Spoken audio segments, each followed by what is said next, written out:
before we finish up, and I'd be rinsed if I don't ask about it. 2012, the home games, abiding memories from that. It's you kind of know it's even just thinking about like the event makes me nervous, and brings back like little flashbacks to like I go down there now and again for like little corporate track sessions and so on, and you kind of remember the big team bus going into the village, and I remember looking down and seeing the trainers, and it's just random little flashbacks. And of course, I remember being sat on the seats outside the track next to Berkey, Pete Kenner, Geraint, looking at my own reflection in my visor and thinking, right, here we go. This is the one moment I knew we'd be talking about on podcasts for decades to come. And there's four confident, relatively outgoing guys, all secretly sat in a hotel room shitting yourself for weeks before it. And then you kind of get on the big line and, go into this like almost like a trance, like an automated state that you've practiced in your mind 1,000 times. And yeah, all the nerves go as soon as the beeps go and the gun goes off. And you're in like you are in the zone, and you don't really think about anything else. It's just all automated. And you cross the line, and there's a few suspect moments where have you won, have you lost, you're kind of waiting, you listen to the crowd are cheering, but you don't trust what's happened. And eventually, when you're that knackered, your world's kind of gone dark anyway, but you slowly come round to the realization that we've done it, we've won. And then I woke up the next day, all the other three had gone out on the RAS, and I was riding the Omnium, and Geraint was asleep, like just in a massive starfish shape, completely naked. And there was there's a visual. And there was like Berkey, he was like hanging out off his bed with his head literally in the bin that he'd been sick in. Pete Kenner had gone missing, and we never saw him for a week. And it was my job to step over the carnage. I went to the Omnium and did that for 2 days, and I got a bronze medal out of that, which was a great result, really, looking back. And the next week was just a blur of media and nightclubs with B-list celebrities, and literally spraying bottles of champagne around our apartment. Champagne was literally dripping off the ceiling. And it was a once in a lifetime thing. And I'll always be super grateful for everyone that made it happen, whether it's Sport England, UK Sport, the British government, British cycling, everyone and anyone that gave me a pat on the back in a supermarket, wished me luck. And no matter where it's brought me or left me, and I'll always be incredibly grateful for that. I've talked to some guys who've been in war.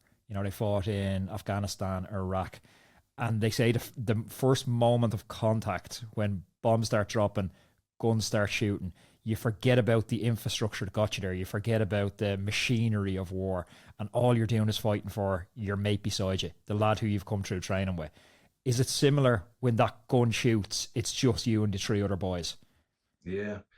Oh, honestly, it means so much to you in the moment. I know it's easy for us to sort of stand here now and be like, talk about what is success really about. And when me, you, and everybody else are on our deathbeds, I don't think we'd tell anyone that it's really important to be a millionaire or to be a success in a bike race. Of course you wouldn't, but at the time, it feels like that's the most important thing you're ever going to do. And the question was about your teammates. I would rather have died 1,000 times than to have let them boys down. Yeah, like that was my biggest fear throughout my whole career. I did team pursuit. That was my thing for decades and decades. My biggest fear wasn't sort of like public national humiliation. Wasn't my own personal result or anything else. It was, I just didn't want to be shit for the boys. It's something so beautiful and unique about cycling. This is a great place to leave it, because you will always hurt more for one of your mates than you'll hurt for yourself. Yeah, you do. Cycling's the best sport in the world for so many reasons, in my opinion. It's There's no other sport out there that has like such a beautiful marriage of technology and human performance. And I don't think there's any other sport, particularly the road stuff, where you have to be selfless unless you are the leader. You've got to have altruism, like a sense of cooperation and a desire to be part of something bigger than your own individual aspirations. And I think it brings out the best in people. And I like that. What's occupying your time now? What have you got on the horizon? What have you got coming for us to check out? Yeah. So right now, I mean, I'm busy working away with an active travel commissioner job. I'm absolutely loving being fully involved with British cycling again. And I have just released a book called Full Gas Forever, which is, it's a book which has been co-wrote by a wonderful lady called Lexi Williams. And I guess, like a lot of sort of cycling Bibles out there, there's chapters on training, equipment, sleep, nutrition, recovery, and so on. And I guess what makes it unique is that, as we've discussed, I'm 40 years old now, and every single chapter in there is tailored and sort of bespoke made to the aging cyclist, a 40-plus cyclist, if you like. So everything I've mentioned there, even biomechanics, your nutrition, your recovery, your sleep, all your training, it changes as you get older. And, banging on about how great cycling is. Cycling's also a great sport or activity because you can do it really, really well into your 40s, 50s, 60s. And that makes it unique. So this book is tailored to people my age and up that still want to keep going full gas. It's on my list. It's my next book. I'm getting it. Good man. And I've chatted to dozens of people on the podcast have said to me, recommended you need to chat with Ed Clancy. He's one of the nicest guys in cycling, and it's been an absolute honor. You genuinely are one of the nicest guys in cycling. So thank you so much for your time today. Oh, it's really kind. Likewise, I've enjoyed it. Thanks, Anthony. Hey everybody, let's take a quick break to talk about the bike I'll be riding this season, Reap. I've been lucky enough to ride all the top brands in the world over the past few years, but these Reap bikes, they're not the same, and I'll tell you why. Reap is the first company I've seen that isn't chasing sales targets and the mass market. They're chasing something very rare, perfection. Every bike they make, it's crafted in the UK factory, and it's not about slapping a Made in Britain label on a bike from a Chinese factory. It's about control. From the first sketch to the final build, they're hands-on, ensuring that every detail is dialed in.